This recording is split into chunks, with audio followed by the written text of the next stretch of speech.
want to work with brands, let me give you some tips on how to start or how to increase your chances of working with them.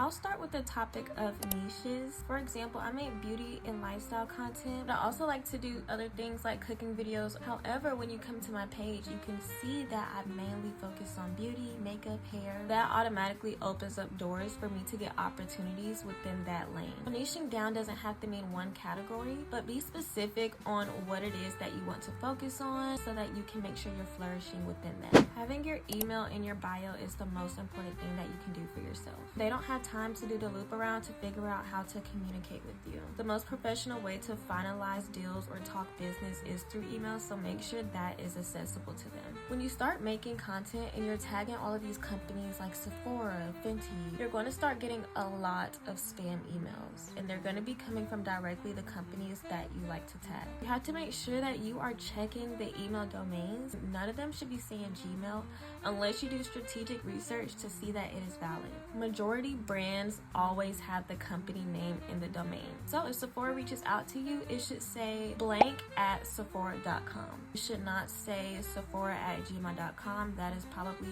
false. The easiest way to get quick communication of working with brands is reaching out through the DMs. There's always a team that is managing the social media, meaning that they're the ones that are getting your messages. This is not me saying that reaching out through email is invalid. However, most emails are very general, so it may take longer for you to reach who you need to be talking to. This tip is more emotional. It is important to understand that when brands reach out to you to work, do not get your hopes up, because brands are very good for starting the process and then going ghost on you. I like to wait until things are fully finalized before I get really excited. The way that I started finding companies to work with is I would go to a lot of smaller creators to see who they were working with, and I would start reaching out to the companies that they were working with. You're most likely going to get a chance to work with a smaller company versus a big company like Topicals or Fenty or Ulta. So try to find the companies that are working with more general people and not just big influencers. Honestly, you can still reach out because you never know. If you really want to put your foot in the door,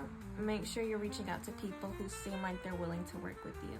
It is a lot more that goes into this, but it is not as hard as you think. And once you get your first opportunity, the ball will keep rolling. So don't give up, stay faithful. And if you love these tips, interact so I can know that you guys want more of this.